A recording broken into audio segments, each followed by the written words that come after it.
So hello everyone, welcome back to my channel Coach Fahad.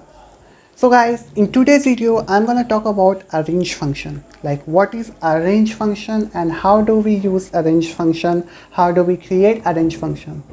So before starting the range function, I'm sure that you must have heard about the range function. Like what is range function?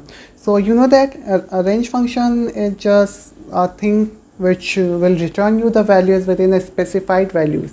A range function contains a starting point and the end point and the step size. Like step size is specified as that at what step you want to get the numbers, like in the step of 2, 3, 4, etc.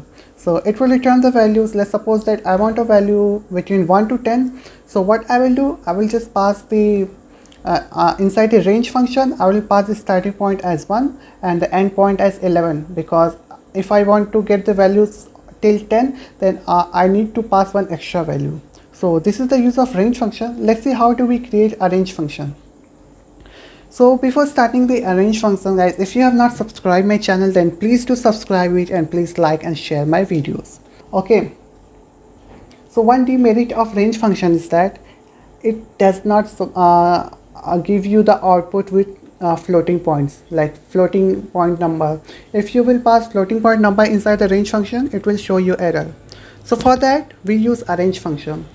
Arrange function also give you the values with the integer values, with the integer numbers, and also with the floating points value.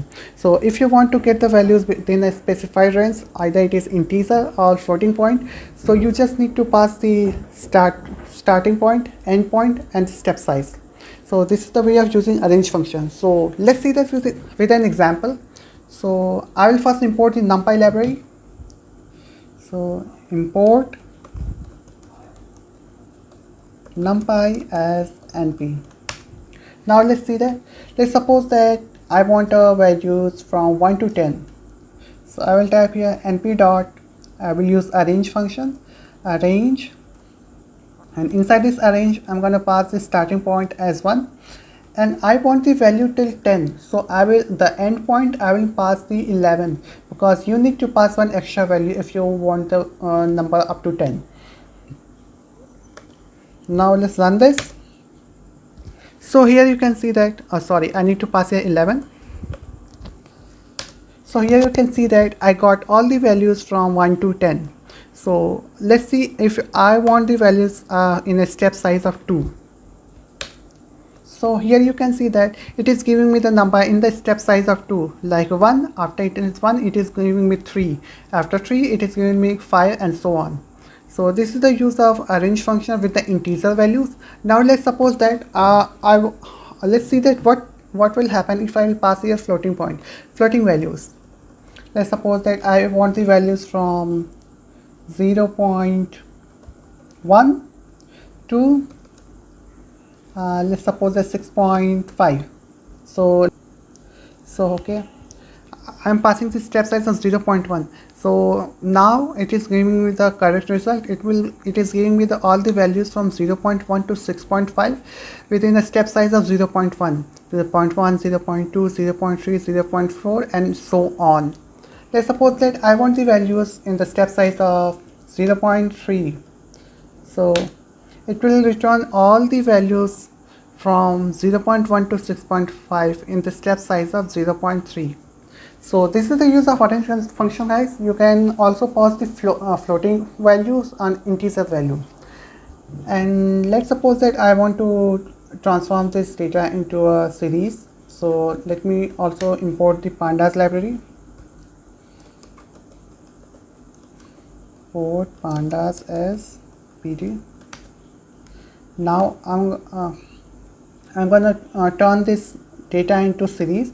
So I will type here pd dot series.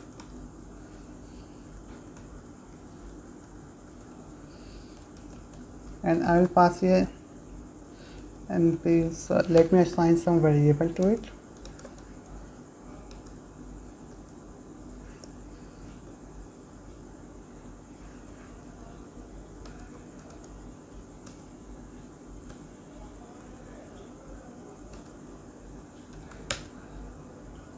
I'll pass B inside this. Sorry, let me print the A. So here you can see that I got all the data in the form of a series. So using this pd.series, I converted this data into a series. So now let's suppose that I want to rename these indexes. I want to name the indexes according to me.